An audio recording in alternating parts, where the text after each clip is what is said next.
राजनीति का दावा करने वाले शीश महल में रहते हैं। जनता की गाड़ी कमाई से शीश महल बनवाया। केजरीवाल को पाई पाई का हिसाब देना होगा। 45 करोड़ का हिसाब शीश महल में है। केजरीवाल ने दिल्ली के लिए काम नहीं किया। 50,000 गज में 45 करोड़ का शीश महल बनवाया है। तो केंद्रीय गृह मंत्री अमित शाह ने दिल्ली के पूर्व मुख्यमंत्री और आम आदमी पार्टी के संयोजक अरविंद केजरीवाल पर जमकर प्रहार किया और बताया कि कैसे दिल्ली की जनता को धोखे में रखते हुए शीश महल बनाया गया। में आए तब कहते थे हम सरकारी गाड़ी नहीं लेंगे, सरकारी बंगलो नहीं लेंगे, एक नए प्रकार की राजनीति का आगाज करेंगे। एक बंगलों से पेट नहीं भरा, 2 बंगलों से पेट नहीं भरा, 3 बंगलों से पेट नहीं भरा, 4 बंगलों से पेट नहीं भरा। 50,000 गज एक शीश महल बनाया दिल्ली वासियों के 45 करोड़ के खर्चे से। और केजरीवाल जी आपको इसका हिसाब देना पड़ेगा, दिल्ली की जनता को हिसाब देना पड़ेगा।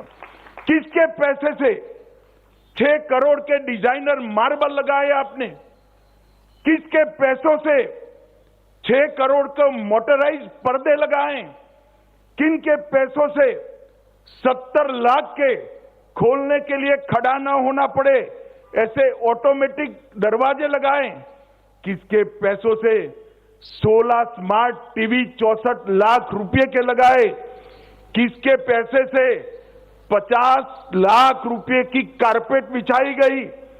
किसके पैसे से सजावटी पिल्लर 36 लाख के बनाए गए?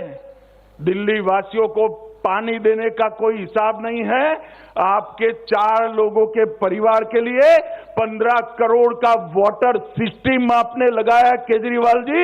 दिल्ली की जनता इसका जवाब आपसे पूछ रही है।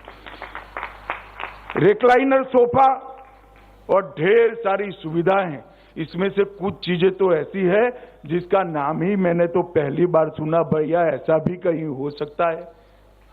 और वो जब मुख्यमंत्री थे तब मैं कहता था उनको, एक बार ट्वीट भी किया था, हर वार्ड से 10 दिल्ली वालों को अपने घर पर चाय पिलाकर शीश महल दर्शन का एक बार कार्यक्रम बनाइए, तो दिल्ली की जनता को मालूम पड़ेगा कि उनका मुख्यमंत्री कितने बड़े भवन में रह रहा है। भाइयों बहनों, दिल्ली के इंफ्रास्ट्रक्चर के लिए जब काम करने का मौका मिला, 10 साल का मौका मिला, और उस वक्त उन्होंने क्या किया?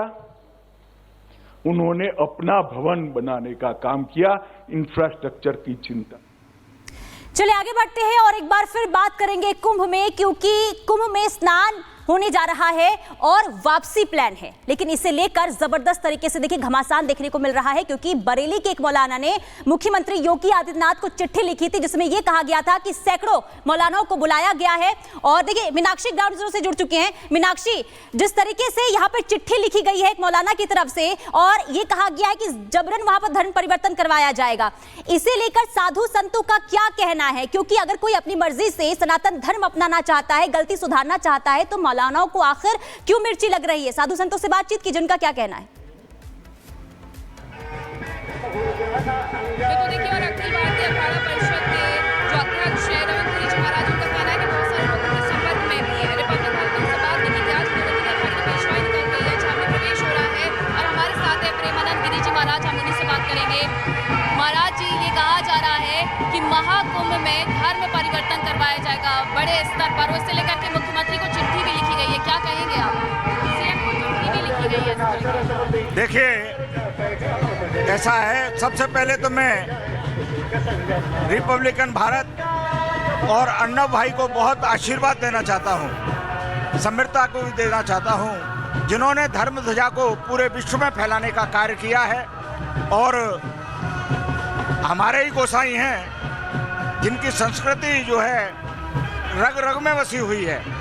तो जो प्रश्न है कि मुख्यमंत्री को जो चिट्ठी लिखी गई है धर्म परिवर्तन वाला, तो ये परिवर्तन वाले जो लोग हैं ये कोई और नहीं, ये हमारे ही लोग हैं। और अब वो अपने घर वापस आना चाहते हैं तो अच्छी बात है। मैंने तो अजमेर में भी कहा था कि हिंदू हमारे राम हैं, मुसलमान हमारे लक्ष्मण हैं और ईसाई हमारे भरत हैं। और शत्रुघ्न हमारे सिख हैं, तो दूसरे और तीसरे नंबर वाले भाई को अगर बड़े भाई की शरण में रहना है तो ही उनका उद्धार है, नहीं तो उद्धार नहीं है। तो इसलिए एक सैकड़ों की संख्या में कुछ लोग संपर्क में हैं और वो आएंगे, उनका स्वागत है और वो पुनः घर वापसी करना चाहते हैं, हम उनको ससम्मान घर वापसी कराएंगे। वो स्वेच्छा से आना चाहते हैं, अपनी मर्जी से आना चाहते हैं, तो जो नफरती गैंग है उन्हें क्यों मिर्ची लग रही है नफरती गैंग को इसे लेकर के?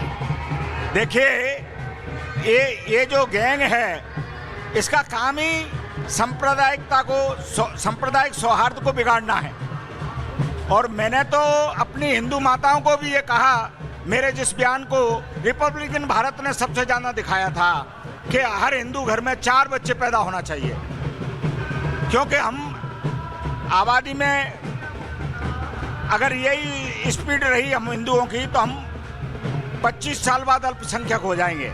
परंतु अल्पसंख्यकों को अब ये समझ में आ गया है कि हमको पुनः अपने घर में वापस आना है और वो स्वेच्छा से आ रहे हैं, किसी दबाव में नहीं है। इसलिए जो चिट्ठी लिख रहे हैं, जो अपनी दुकानदारी चलाना चाहते हैं, ऐसे मुस्लिम नेताओं को मैं चेतावनी देना चाहता हूं कि अपने अपने घरों में घुस जाएं।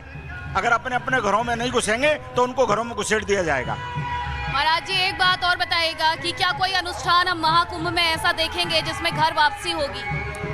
देखिए ये अर्जी वाले हनुमान उज्जैन का कैंप है जो सेक्टर 20 काली सड़क पर लगा है, जहां इस कार्यक्रम की रूपरेखा रची जा रही है। तो समय आने पर आपको सब ज्ञात हो जाएगा और